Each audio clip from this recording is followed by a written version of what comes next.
Bismillahirrahmanirrahim. Assalamualaikum warahmatullahi wabarakatuh.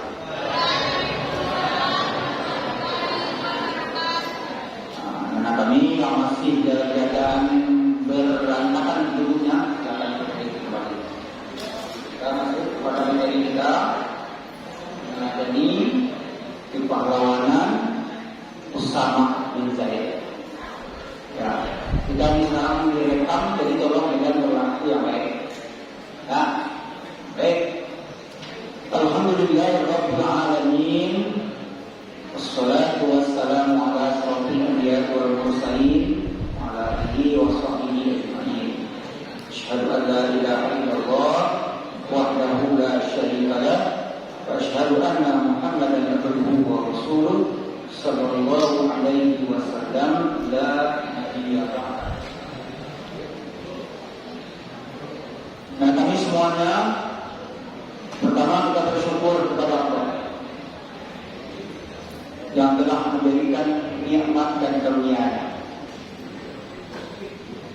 Dan kemudian selawat serta salawat yang berubahnya tidak untukkan kepada Nabi kita Nabi besar Muhammad sallallahu alaihi wasallam yang telah membawa umat manusia minaz zulumat.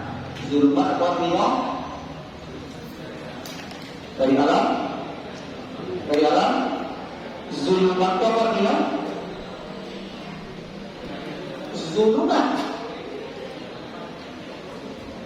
Zulumat artinya adalah orang pun juga dalam keadaan gelap, maka tidak tahu di pembuat. Apa artinya dia tidak berilmu? Nah, kami semuanya dengan kabar baik ini. Ini penting bagi kita ini.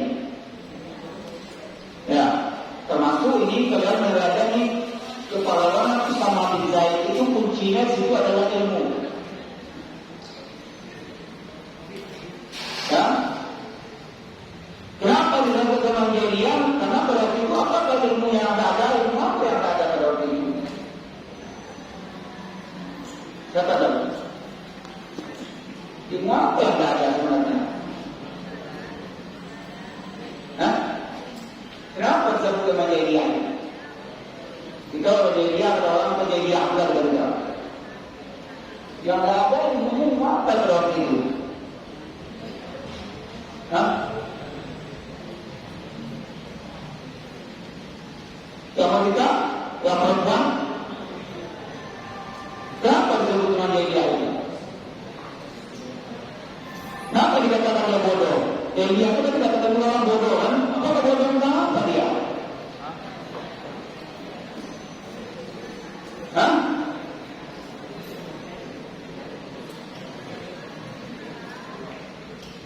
Perhatikan.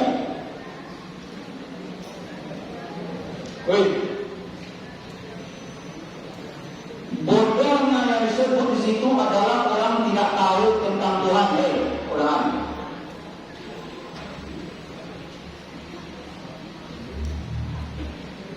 Bodohnya tentang Tuhan. Tak tahu dia yang akan disembahnya.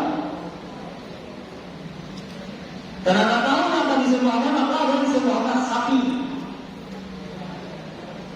Disembahnya berhala atau patung. Nyobuat orang mesembah orang. Begitu bodohnya.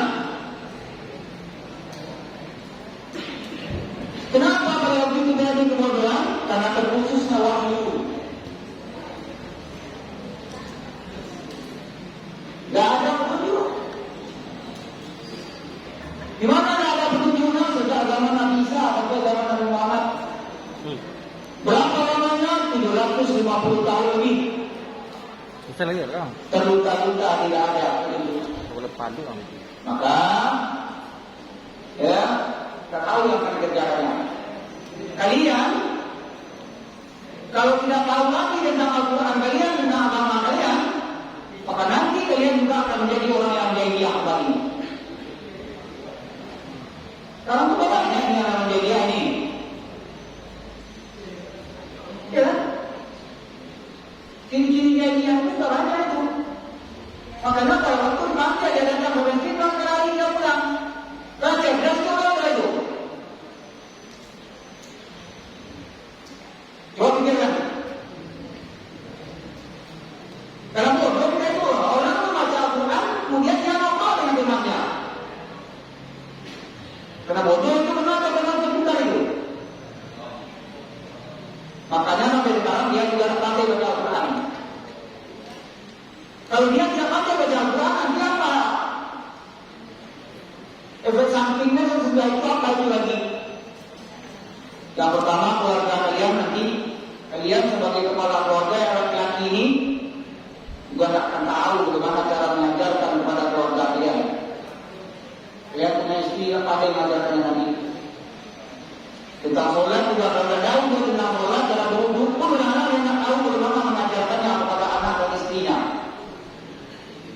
Yang wanita akan jadi seorang ibu, madrasah Al-Aula, juga dia tak tahu bagaimana mengajarkan cara baca Al-Quran yang baik kepada anaknya. Bagaimana nanti kalau dia akan di zaman jahiliyah lagi? Coba kita bayangkan 30 atau 40 tahun yang akan datang. Kalau umur kalian sekarang berada dalam 17, 40 tahun umur kalian sudah 57. Sedangkan kalian tidak mempersiapkannya dengan baik. Umur 57 bagaimana kalian nanti itu? Sudah jadi kakek nenek itu. Ya? Itulah. Makanya dari sekarang kalian persiapkan dengan baik.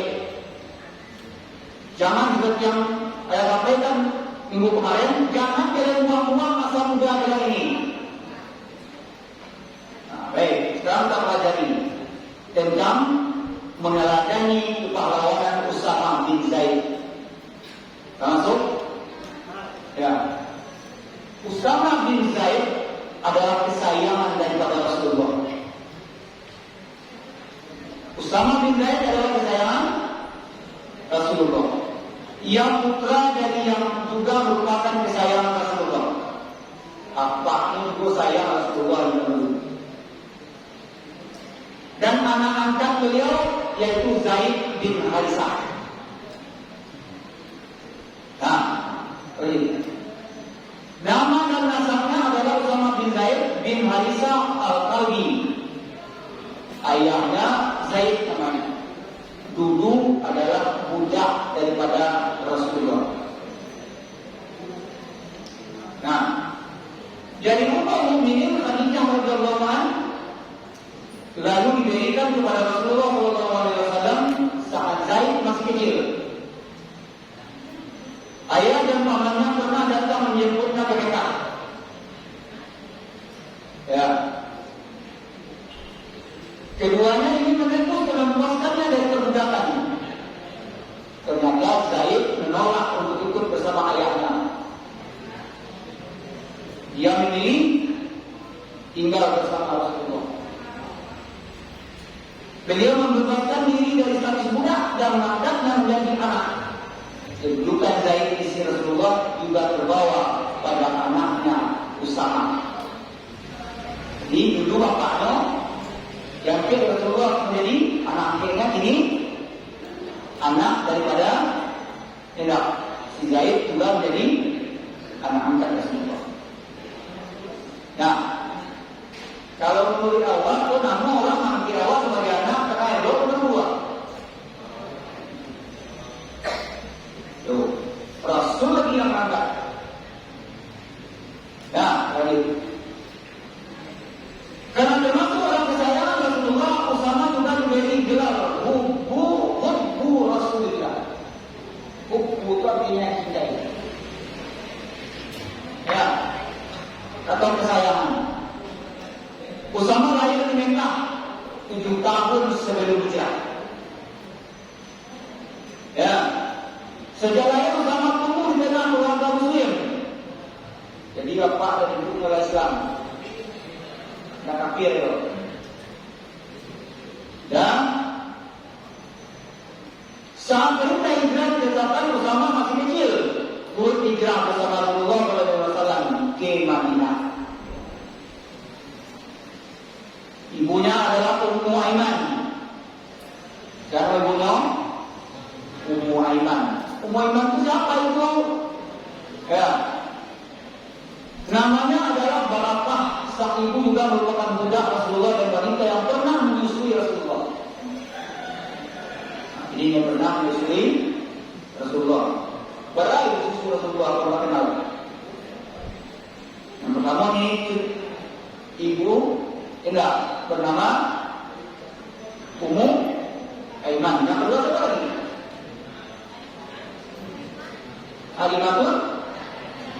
Halimatul Sa'diyah.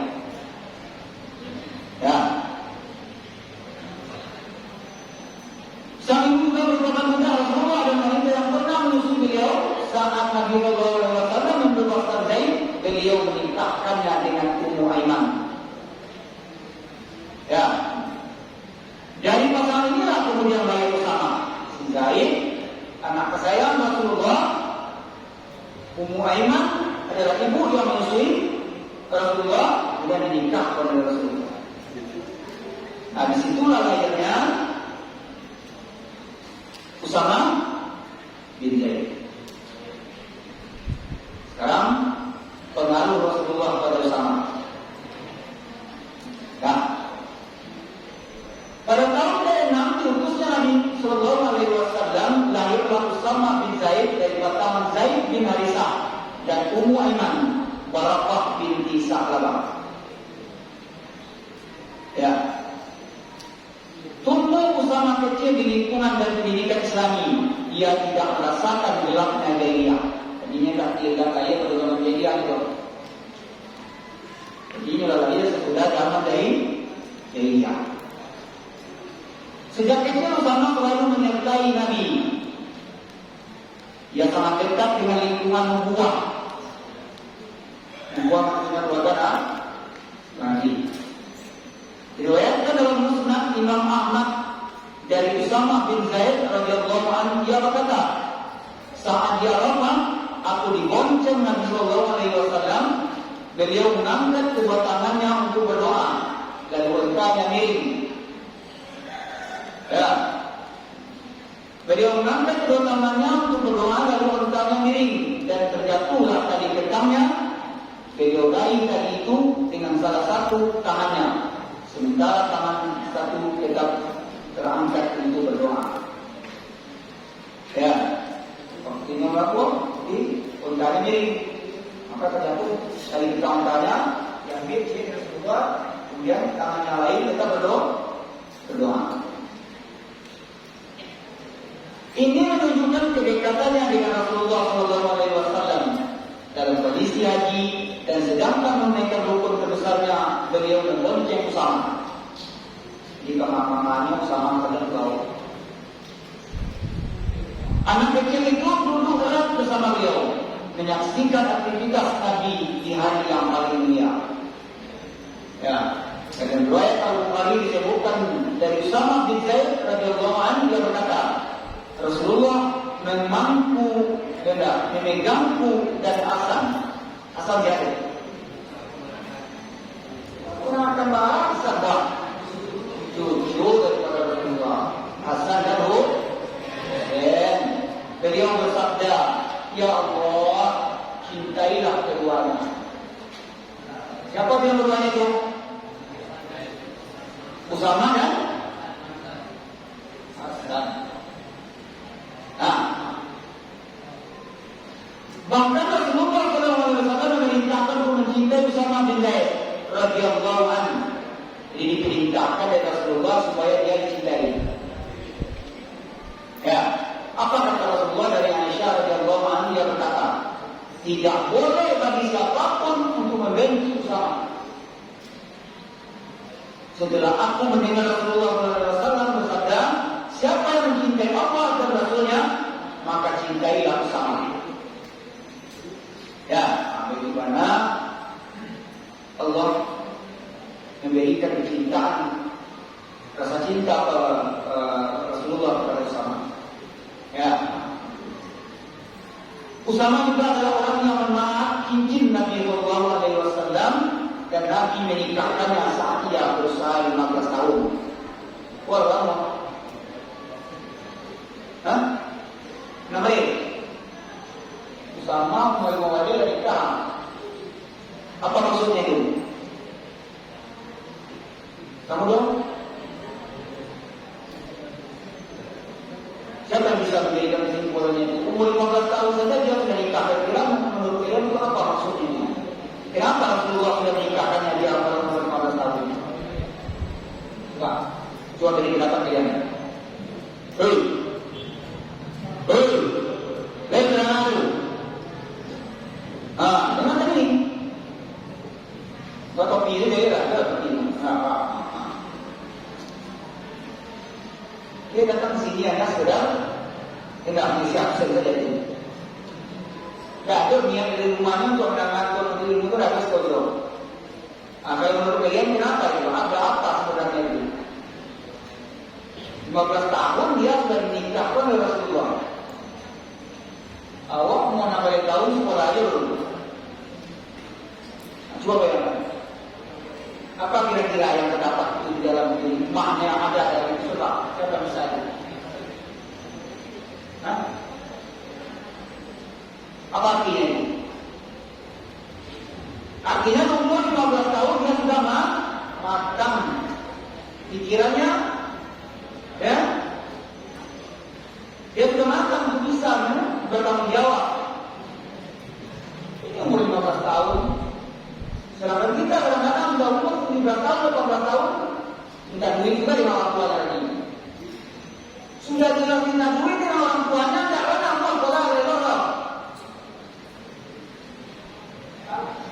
Perbalunan ini. Sudah jelas subsidi orang tuanya, apapun bajunya, ya, tidak motor dibelikan, handphone dibelikan, apa saja bedanya, ini orang tuanya. Tapi kenapa dia tidak mau belajar tidak baik-baik, sungguh-sungguh? Gimana kesalahan itu ini? Inilah perlunya kita mencontoh daripada bersama. Lanjut. Dimarahi Rasulullah. Pernah dia dimarahi? Pernah. Kandung-kandung orang lain sayang jawab, kita belum bilang jawab itu saya aku. Oh enggak, ada dia sayang dulunya. Orang-orang belum maju. Kepalanya. Ya. Sedang sama saja anak kesayangannya. Dan dia menikah kepada orang lain sayang sama karena salah bilang ini. Diriwayatkan oleh Bukhari dan Urwah bin Az-Zubair radhiyallahu anhu menceritakan zaman Rasulullah tentang saat Khamukam ada seorang wanita yang melakukan pencurian. Keluarga besarnya takut kalau wanita ini akan dikisos. Itu hidangannya. Mereka pun melobi Usama bin Zaid. Baru lobinya. Kenapa melobi Usama? Apa hubungannya kira-kira? Kalau menurut kalian itu, apa hubungannya antara kisos dengan Usama bin Zaid? Kira-kira apa? Coba, apa kaitannya kira-kira? Contohnya dengan anak presiden. Contoh ini, ya, tiba-tiba ada orang yang bersalah korupsi gitu, maling. Lalu dia berbicara kepada kalian. Tidak. Lobby. Ya. Kira-kira apa hubungannya?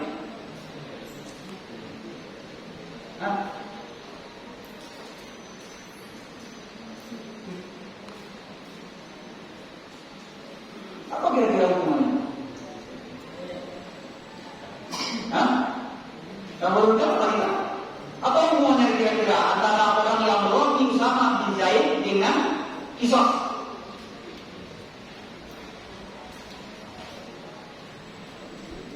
Tentu tidak buang saja. Tadi Usama adalah kesayangan daripada Rasulullah. Jadi ini lobinya kan Usama bin Zaid apa artinya itu? Supaya Usama mengatakan kepada Rasulullah tidak usah dipotong namanya. Ya, tuh. Sama-sama menjalankan itu Rasulullah berubah warna wajah beliau. Beliau bersabda, apakah ini kalau ujungnya dalam permasalahan hukum Allah? dikasih Rasulullah, walaupun anak kesayangan mana, enggak. Pendidikan itu enggak jangan tunggu lah, tunggu sarana sekolah. Sampaikan juga ke sekolah. Ada yang sampai ke yayasan. Itu udah menjadi jadi, no? Ya, kalian sebagai nanti sebagai pemimpin udah sudah ini tegas. Kalau salah tetap salah. Nah, baik. Usama menjawab, mohon ampun untuk wahai Rasulullah. Begitu mulia dia, begitu dia mengakui kesalahan. Ibu ada salah kadang-kadang, anak dia ada salah kadang-kadang memang jahil. Tapi sama tidak. Tahu maksudnya salah, tapi minta maaf. Mohonkan ampunkan untuk aku wahai Rasulullah. Ya. Dengan pujian yang layak untuknya, kemudian dia berkata, sesungguhnya yang binasakan orang-orang sebelum kalian adalah jika ada orang tertanda yang melakukan pencurian, mereka biarkan. Pada orang kayu benda disogok, aku udah jadi lo. Udah jadi motor namanya lo. Nah, apabila yang melakukan pencurian adalah lemah, mereka tegakkan hukum. Pokoknya di Indonesia orang Cina banyak Cina bebas. Kadang-kadang lain tak bodoh tapi tak mereka raja. Tapi juga orang Cina yang mengatakan begitu. Orang yang korupsi juga lah jadi. Saya berjanji terima orang. Enggak ada. Saya bilang tahu. Enggak ada. Kemudian kalau katakan dia mana itu mengkono. Tidak pakai lah. Tidak pakai nanti diri. Dah. Jadi supaya jangan. Mungkin jangan lakukan itu. Kenapa nanti? Karena nanti kalian akan mempertaruhkannya di hari kiamat. Waduh. Ya. Apa kata Rasulullah? Demi Allah, jiwaku berada dalam genggamannya. Seandainya Fatimah binti Muhammad mencuri, aku sendiri yang potong tangannya. Itu tegasnya Rasulullah. Ya, kalau salah itu salah. Siapa orang cilok, walaupun anak dari orang Rasulullah, kok cilok, jangan dipotong tangannya dari orang tua. Lanjut. Kemudian Rasulullah SAW memerintahkan agar tangan wanita tersebut dipotong. Kemudian wanita itu tersebut baik dalam tobatnya, ia pun menikah. Aisyah berkata, setelah itu dia datang menemui Rasulullah. Beliau Sallallahu Alaihi Wasallam pun ya memenuhi kebutuhannya. Sudah dipotong tangannya, kemudian dia menikah, maka kemudian dia datang kepada Rasulullah. Rasulullah berkata ini. Aku berjilau betul-betul sampai ke sana dari itu Rasulullah. Dia tertinggal ini. Ya, kaidah bimbingan Ummu Aiman. Di Ummu Aiman tadi siapa? Siapa tadi Ummu Aiman?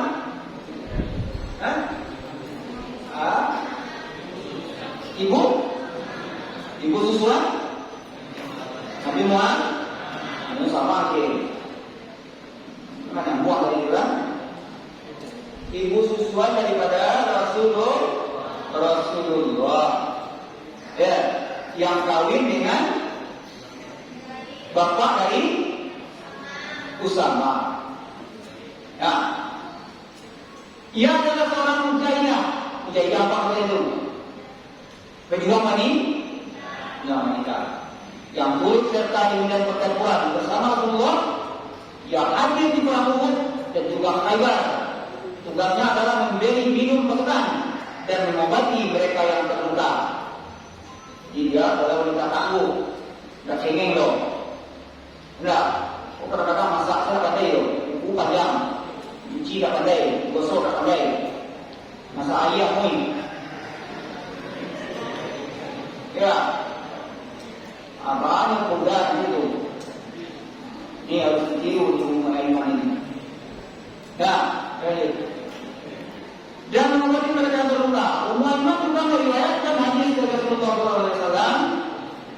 al-Israhaba. Ya, Ibnu Hajar rahimahullah menunaikan bahwa menukilkan bahwa Rasulullah SAW bersabda, ya, apa kata Rasulullah, dia ini iman adalah bagian keluargaku yang tersisa. Bagian keluarga Rasulullah tersisa. Kenapa dia disebut keluarga? Karena dia adalah ibu suaminya berarti sama ibu sendiri. Karena kebiasaan orang Arab pada waktu itu menyusukan anak itu bukan dia yang menyusukan. Orang apabila melahirkan bukan dia yang menyusukan, tapi disusukan kepada orang lain, ya, yang datang daripada desa, datang ke kota mencari upah susuan. Termasuk Rasulullah. Maka Rasulullah dulu pada waktu dia, ya, lahir, datang ulang beramai-ramai untuk mencari, ya, upah susuan, maka Rasulullah ditinggal. Ya, Rasulullah ditinggal. Tidak ada yang susuan. Kenapa? Epeng, duit. Dia sebetulnya yang tidak pakai loh. Dia hanya seorang sederhana. Ya, maka datanglah Imam Sa'diyah bersama suaminya. Ya, ketiga cie deno. Kita coba dia ulangan. Ini kita itu, aku yuk nak keluarganya, nak keluarga yang berapa kamu. Ya, tentu sekecil tinggal. Maka, ya, Kalimatun Sa'diyah bersama suaminya sepakat bahwa sudah lama kau nanti membawa keuntungan bagi kita. Setelah Rasulullah diambil baru saja digendong baru. Tapi Kalimatun Sa'diyah tidak ada air susunya untuk menyusul anaknya setelah berapa? Karena pada waktu itu musim paceklik. Musim paceklik makan kurang, terasa unggul dan dapat susu. Kenapa? Karena pada waktu musim panas yang panjang. Oke. Karena musim panas yang panjang maka rumput kering. Jadi untuk makan sendiri tidak punya susu untuk minum. Tapi setelah digendong, orang dibawa pulang ya. Kalimatun Sa'diyah merasakan ada kelainan pada dirinya. Apa? Yang tadi air susunya tidak ada, sekarang dia sudah merasakan panas. Sehingga anak-anak puas dalam menyusu, dan juga termasuk Rasulullah Nabi Muhammad. Pada waktu dia temui untanya, tadi untanya sangat loyo, karena kurang makan. Tapi setelah Nabi Muhammad dinaikkan di atas unta itu, maka susu unta itu sudah penuh. Ya?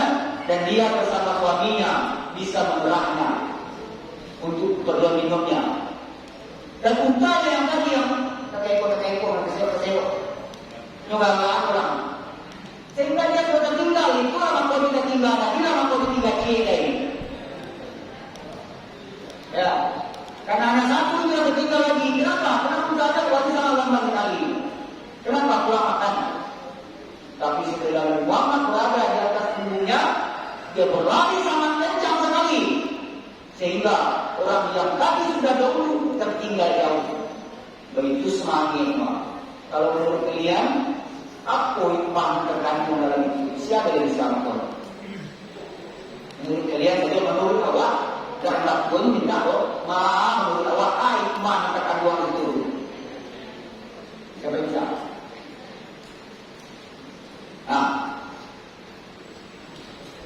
Ada? Tidak ada. Hikmah terkandung dalam itu dalam peristiwa itu.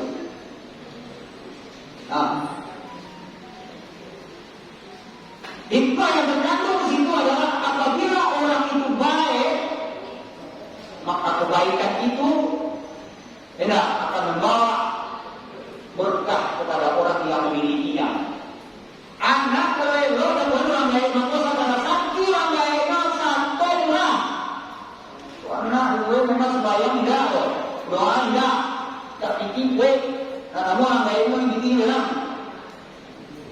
Yang jangan baik, sekolah baik. Sekolah baik disayang yuk. Ada yang tidak tahu dia mendoakan orang tuanya, sholat saja tidak. Doakan orang tua kita supaya rezekinya murah, badannya sehat, ya kuat. Nih termasuk nih hikmah dari kita mempelajarinya. Tadi kan, nah, Ayah Usama bin Zaid bin Aisyah merupakan suami Ummu Aiman, syahid di perang Mu'ah. Meninggal, ya. Kemudian di perang Hunain gugur juga Aiman, putra Ummu Aiman, saudara seibu dari Usama. Ya. Di bawah pimpinan Ummu Aiman lah Usama tumbuh besar.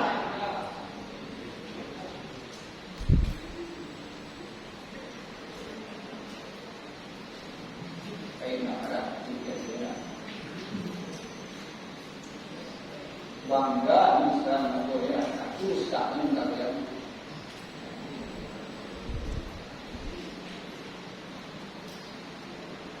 Nah, di bawah pimpinan Ummu Aiman Usama tumbuh besar yang menjadi seorang pejuang dan pahlawan.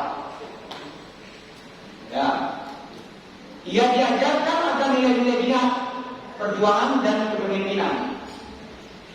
Dari hasil didikan itu di usia 18 tahun Usama telah memimpin pasukan besar. 18 tahun semuanya sudah bisa memimpin pasukan besar. Kalau ibarat kawat ini bola lantang 5 diangkat presiden. Ya, ini sudah berumur 17 tahun belum ada apa-apanya. Gue minta orang tuanya, nah, bukan mau belajar baik. Belum ada dirinya. Ya, jadi Usama telah memimpin pasukan besar yang juga dianggotai beberapa sahabat Muhajirin dan Ansar. Muhajirin tahu orang yang ikut, nah, kalau laki-laki yang menjadi dia, bang, cuma benar ya, kita banyak harus tak, pikirin kok banyak harus tak. Dia datang ke sini hanya sekedar, ya. Dulu saya gini, alamat itu saya senyum. Ya, nggak ada ini yang nambah dia mau tahu itu nggak ada. Sekolah itu nggak ada ini menambah lo. Ya, Muhajirin adalah orang yang ikut pindah bersama Rasul dari Mekah ke Madinah. Ansar orang yang besar dari Madinah yang menampung orang Muhajirin yang menolong. Ya, lanjut memimpin Muhajirin.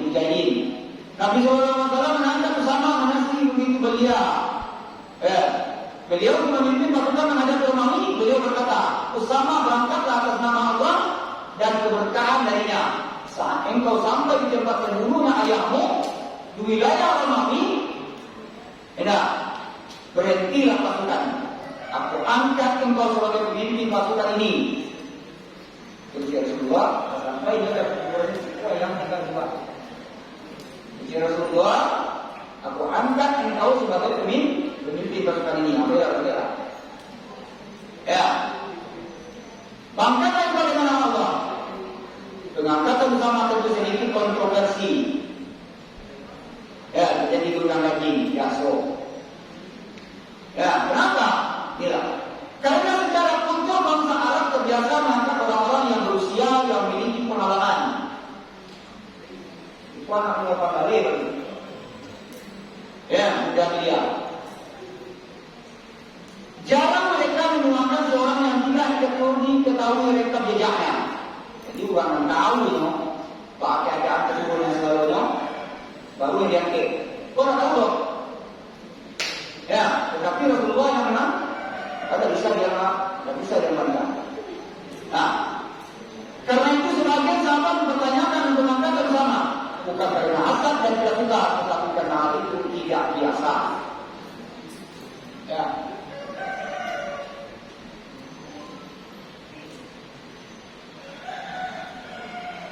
jiwa kepemimpinan. Usama bin Zaid adalah seorang sahabat yang mendapatkan bimbingan langsung dari rumah Nabi. Rumah Nabi. Rasulullah SAW mendidiknya dan menumbuhkan jiwa kepemimpinan padanya. Hasilnya, di usia 15 tahun dia memimpin pasukan besar. Ya, untuk menghadapi Romawi, satu kerajaan kuat dengan pengalaman militer yang panjang, cukup sebagai bukti kemampuan pemimpinannya. Rasulullah mengangkat menjadi pimpinan pasukan. Di dalamnya terdapat Umar bin Khattab. Umar bin Khattab pulang lelamu jadi tidak kurang bangga lah. Ya, ini di bawah daripada Usama. Apa kata?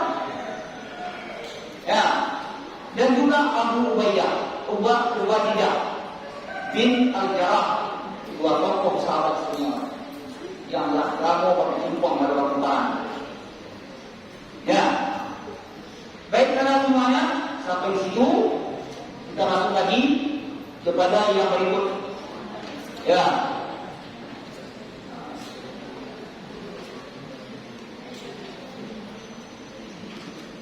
berikut kita masuk lagi perjuangan tentang Muhammad Al-Fatih. Ini, ya.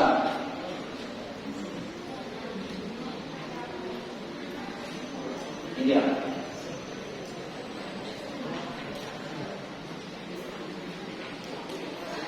Ya. Sejarah kepahlawanan Muhammad Al-Fatih sang penakluk Konstantinopel.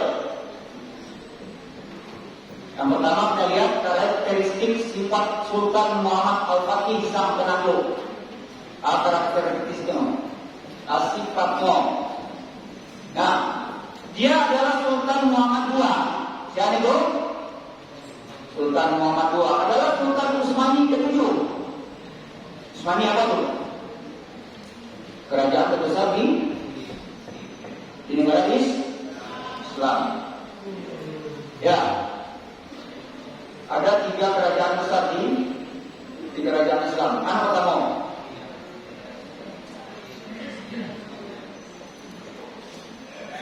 Yang pertama bernama Turki Utsmani. Yang kedua apa lagi? Umayyah itu sudah pun.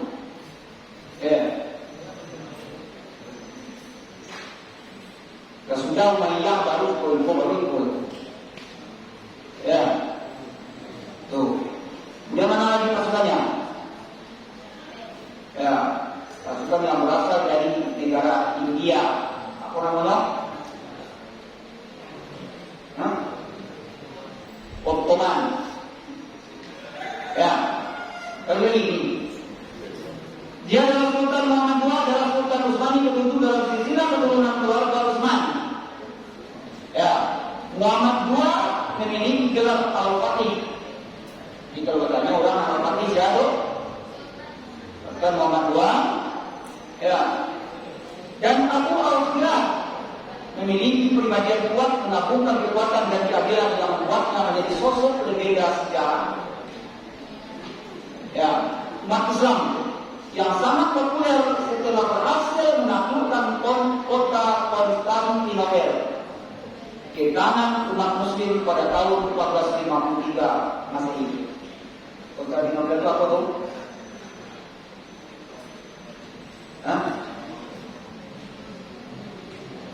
Ibu kota. Ya. Sosok Sultan Muhammad II merupakan seorang khilafah Utsmaniyah. Ya, memerintah hampir selama 30 tahun yang diwarnai dengan kemuliaan dan kebaikan bagi kaum muslimin. Tidak ada cacat kamu. Ya. Ia memiliki amanah dan menjadi suatu Utsmani setelah menggantikan ayahnya bernama Muhammad I yang telah wafat pada tanggal 16 Muharram 855 Hijrah. Bertepatan dengan 18 Februari 1451 Masehi. Ketika itu Muhammad II masih memiliki umur menginjak 22 tahun. Nah, jadi Sejak masa kecilnya memiliki keunggulan dalam menyerap dan menangkap ilmu pengetahuan. Jadi dari KT orang kok bagi orang awak pun akan menjadi tupai dan tambang ikur KT. Nangkap jadi manci, kena lalu siang ikur KT. Jadilah ada bakatnya. Mana ada bakatnya tidak ada orang menang itu boleh sakit yang. Kenapa baik orang lain? Tidak ada bakat itu. Bagi anak yang berbakat itu kakak dari orang lain ingin menang, ingin yang tahu. Itu namanya anak yang terpelajar. Ingin dia untuk memiliki ilmu pengetahuan yang sampai ke orang. Makanya malam melalui kakak tadi. Ya, khususnya dalam bidang bahasa serta memiliki kecenderungan besar terhadap buku-buku sejarah. Banyak membaca. Dia banyak membaca buku-buku sejarah. Ya, inilah yang membuatnya menjadi sosok seorang pemimpin pasukan muslimin yang memiliki keahlian urusan manajemen. Manajemen apa itu? Apa itu manajemen? Ya, pembukuan, merancang sesuatu berdasarkan perencanaan yang matang. Jadi terencana. Kalian kalau sekolah sudah seperti itu. Ya, besok kalian akan pergi.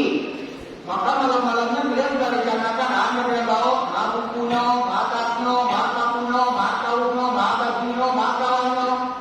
Anda dari bawah siswa, sudah selesai. Aswa terlantar sekali rencana yang baik.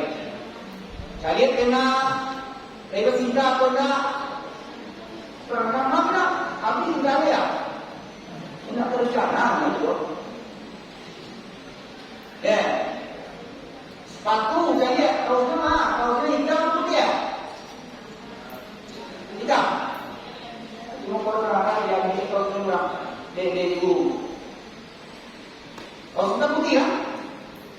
Sepatunya ini dan nah sepeda motornya jadi ya? Dari bannya, ya, dari minyaknya. Kalau semuanya sudah ready, besok kita berangkat dengan percaya diri. Kalau besok kemudian malam-malam mulai tengok ada orang masuk pelajaran pendidikan, barulah kalian akan berangkat menuju sekolah, ya, dengan penuh kepercayaan diri. Ujian orang baru tak kosong tu bawa tu nama Google. Maka mereka tidak mau lagi untuk berpikir. Akhirnya dia tidak percaya lagi dengan otaknya bergerak. Tak mau berputar lagi. Akibatnya itu, kalau nak baik, kalian kawan. Ya, anak jadi anak 1,5 bulan, hampir 1 bulan, disuruh membuat tumpah cek dalam suaranya. Maka kali itu, dulu pada hari kelasnya disampaikan begitu. Pada umumnya dia tidak ada yang buat tumpah, lagi suruh kue, lagi ada dalam buknya adalah ada. Tapi nak kabur yang bertumpah cek itu. Dan kue itu bahasa Indonesia gitu Pak. Bahasa Arab kue ukurnya. Kue itu soal Indonesia. Nah itu semua nak ada dia. Ya, nah perjuangannya itu manajemennya dalam membuat itu kurang sekali. Sekali. Nah, perhatian. Inilah yang membuatnya menjadi sosok seorang pemimpin pasukan muslimin yang memiliki ahliat dalam manajemen, administrasi negara, ya, penguasaan medan dan ahli strategi. Dibaca oleh orang, kami dipersiapkan. Baca rono untuk apa? Menjebak musuh. Itulah adalah pikirannya. Ya, keunggulan anak-anak terhadap syariat bisa membuatnya memiliki sikap bijaksana, pemberani, suka memberi dan rela berkorban, dan membela akidah dan syariat. Semua itu dilakukan dengan mengharapkan pahala dari Allah. Ya, persuruhan guru pada tuntasan di mana ya? Tuntasan di mana? Ya, Raja Pengadil tak ada tuntasan. Nah, Raja Jadi keteguhan hati dan keberanian. Ya, Sultan Al-Fatih terjun sendiri ke medan laga dan berperang melawan musuh dengan pedangnya. Ya, dalam peperangan diwayatkan tentara Utsmani berhadapan dengan tentara Uganda yang bersembunyi di balik pepohonan yang ramah. Pasukan Utsmani yang ini melihat moncong meriam yang diarahkan dari pepohonan ketika melakukan jarak karena posisi tertahan serangan mengejutkan tersebut. Kemudian sang sultan lalu berteriak dengan lantang, "Wahai pasukan mujahidin, jadilah kalian tentara Allah dan tidaklah ada dalam dada kalian semangat Islam yang membara." Terus bayang tidak, aku Islam itu yang baca Al-Quran berharap ngomong, ya. Sejak dari SMP itu sudah kenapa dia tidak kerja begini ya loh. Mana perjuangan untuk sekali itu? Ya, tuh. Kali kemudian dia memegang tameng dan menghunuskan pedangnya serta segera memacu kudanya ke arah paling depan tanpa menoleh kepada siapapun. Tindakannya ini memunculkan semangat jihad yang membara. Kemudian semua pasukan bergerak dengan gemuruh takbir, ya, menyusul komandan tertingginya. Pasukan Utsmani berhasil membuat pelambakan pasukan Uganda serta berhasil memenangkan peperangan. Ada orang diam, dia hanya melalui pedang saja. Nah, kita bersemangat, ya, dia bisa untuk mencapai suatu kemenangan. Ya, kalian dalam mana mewujudkan sesuatu kita tinggi semangat seperti itu. Itu tidak ada sesuatu yang boleh. Surah berkhutbah, tidak khutbah ini. Khutbah satu, masa tak bisa membuatnya 1,5 minggu atau 1 bulan, 1 bulan. Kan bukan Allah lagi. Tidak, kalau lemah tak. Ya, kali kejelasan. Sesungguhnya dalam banyak sikap yang diabaikan dalam perjalanan sejarah Sultan Al-Fatih tampak terutama sikap keikhlasannya di dalam iman serta akidah lurus. Dalam sebuah syair dia berkata, apa syairnya? Niatku taat kepada perintah Allah dan hendaklah kalian berjihad di jalannya. Surat Al-Hijr ayat 35. Nah, Wahamati semangatku adalah mengeluarkan semua upaya untuk mengabdi pada agamaku, yaitu agama Allah. Ya, azmi tekadku, saya akan buat orang-orang kafir bertekuk lutut dengan bala tentaraku berkat kerebutan Allah. Ya, berkat kerebutan Allah. Jihadku, ya, jihadku adalah dengan jiwa raga dan berharta benda. Lalu apa makna dunia setelah ketaatan kepada kerja Allah? Ya. Wal tafkiri, pusat pikiranku terpusat pada kemenangan yang datang dari rahmat Allah. Kemenangan itu yang makanya datang dari rahmat Allah, dan datang dari sesuatu lain loh. Tapi rahmat Allah yang betul-betul diharapkannya. Asyuwati atau kerinduanku, perang ratusan ribu kali untuk mendapatkan ridha Allah. Wahai raja ini, harapanku adalah pertolongan Allah dan kemenangan negara ini atas musuh-musuh Allah. Nah, itu syairnya. Sedikit lagi, ya, disiplin pentingnya. Orang tua sultan sudah memperhatikan dirinya sejak masa kecil dan tunduk akan aturan gurunya, yaitu Syekh Samsudin, ulama ahli pada masanya, yang mempelajari Al-Quran hadis, fikih dan ilmu modern seperti berhitung, falak, sejarah, pendidikan dan kemiliteran, baik secara teori maupun praktik. Dampak dari pendidikan yang ia terima, ya, tampak sekali dan orientasi peradaban politik dan kemiliteran. Ya, Sultan menguasai 3 bahasa dengan sangat baik.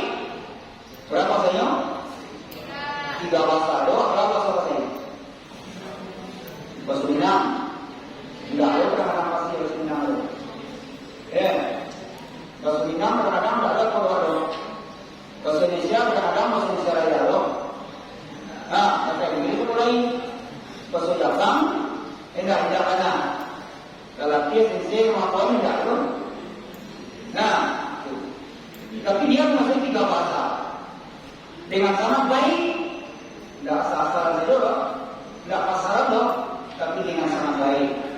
Ya, yang tidak mungkin bagi seorang yang berpendidikan di masa itu tidak menguasainya, yakni bahasa Arab, Persia, dan Turki.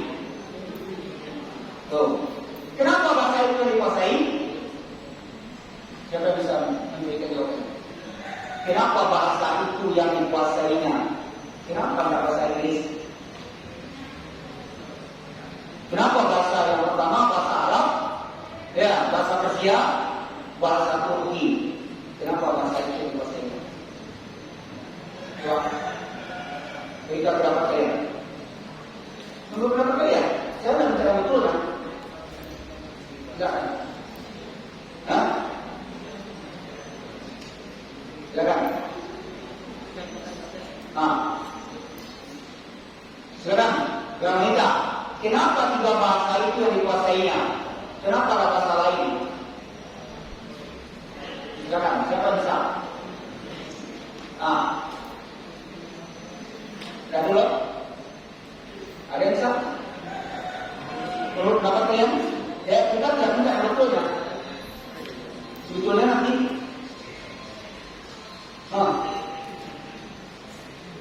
tiba kita semuanya bukan itu. Oh, menjual tidak kok?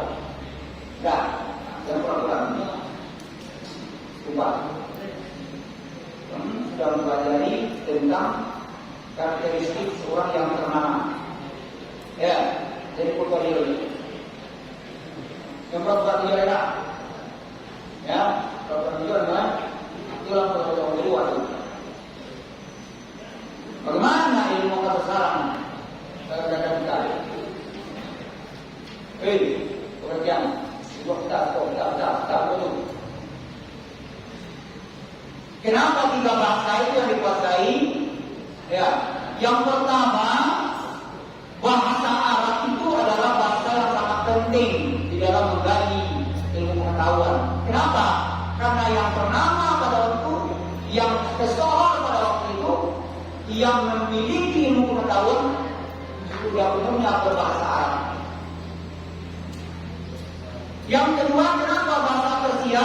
Orang Persia pada waktu itu yang sudah maju peradabannya, termasuk Turki, kerajaan yang besar. Persia dan Turki itu kerajaan yang besar 2.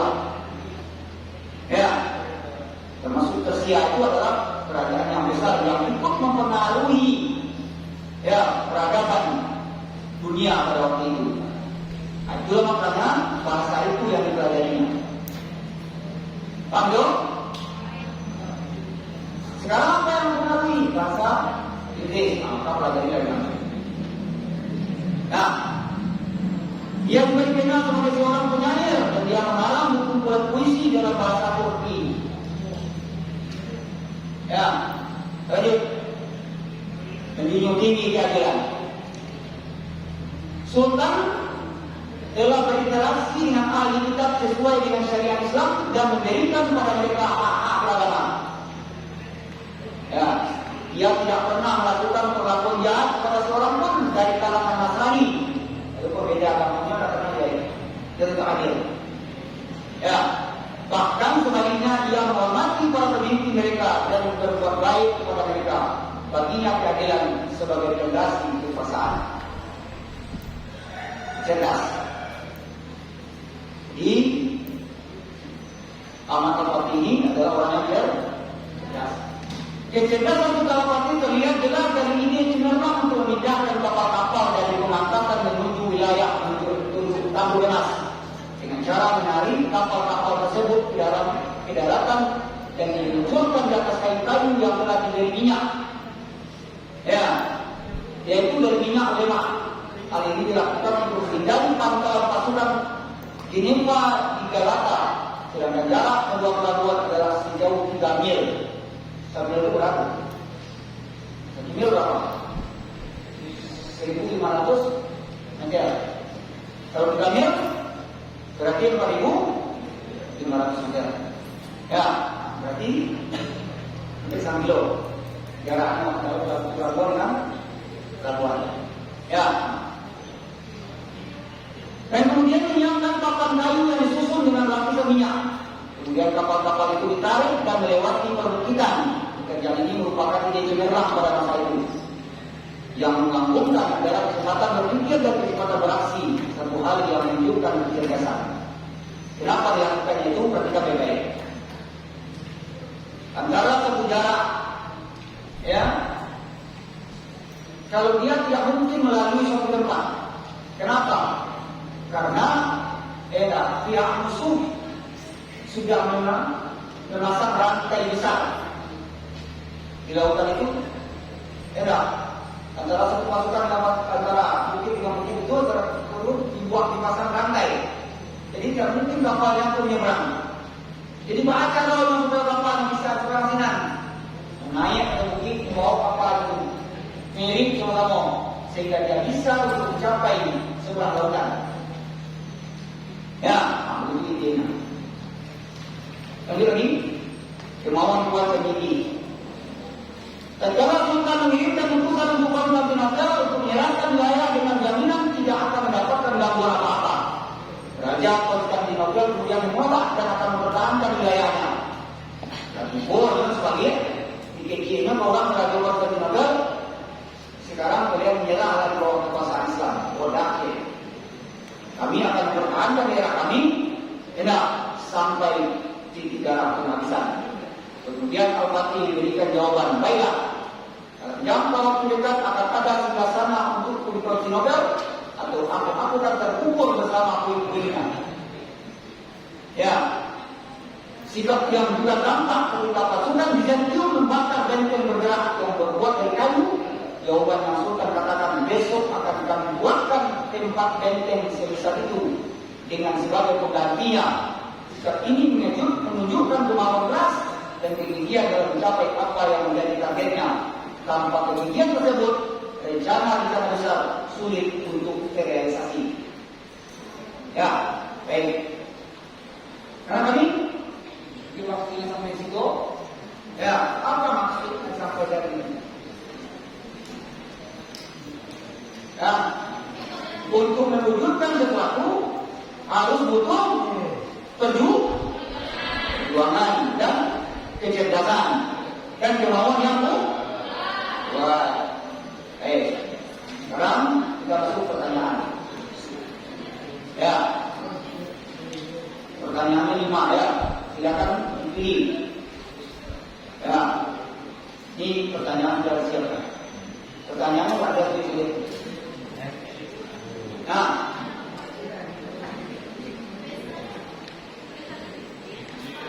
apa ada?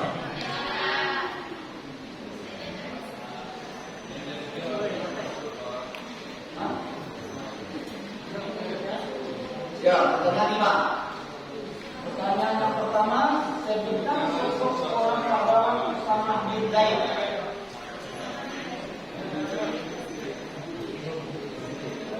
Yang bisa terima hadiahnya ada 3 orang ini. Ada 3 hadiah mendapat hidayah. Ya.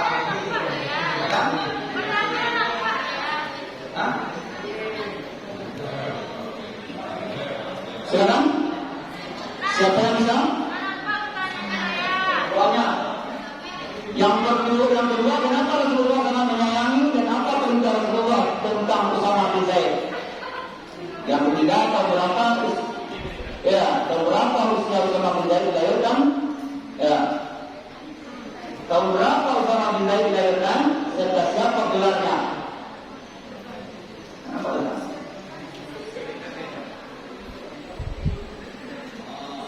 Ya. Apa? Nah, silakan.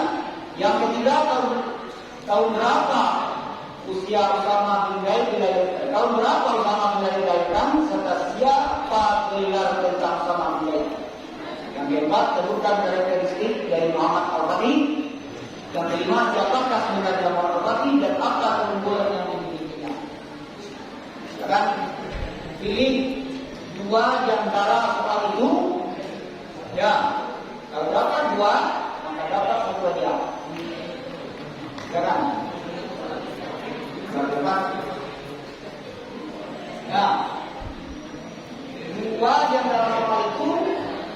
Silakan, kalau betul kasih dia. Kalau tidak, maka hadiah kembali kepada panitia. Ya. Jangan sampai mengingat sekali. Kami tahu waktunya 5 menit lagi. Ya. Halo? Tidak ada?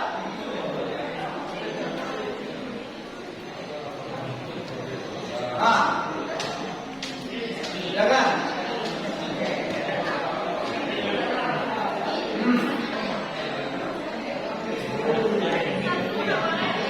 Halo.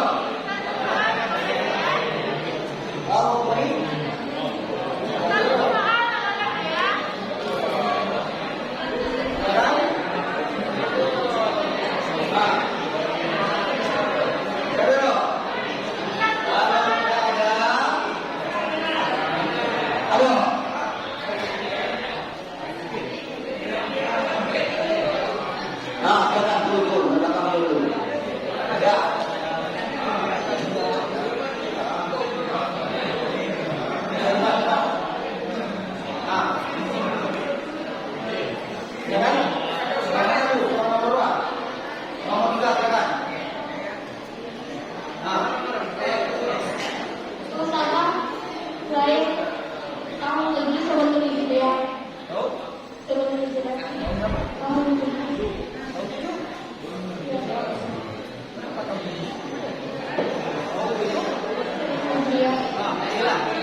Berapa usia utama dilahirkan? Sebenarnya kenapa dilahirkan? Kenapa?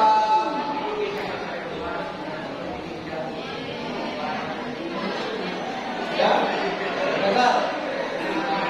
Ya, ini. Betul. Ya. Ayo. Ya.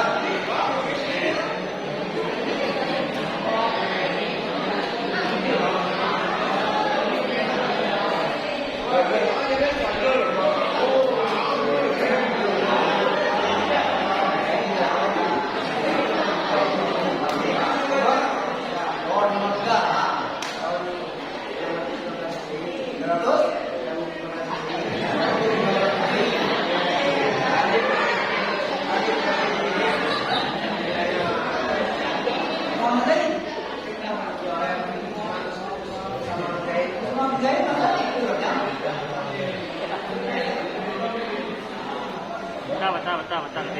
Salah orangnya. Tapi. Ya. Memang ada betul. Salah.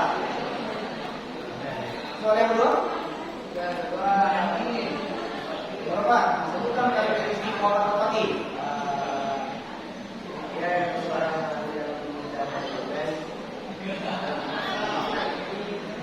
Jadi, karakteristik ahliannya lama.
terlibat dari pelajaran terus menerus. Kesalahan keunggulannya adalah dapat menguasai dua bahasa dan menjadi pengguna praktek muncul dalam satu tahun.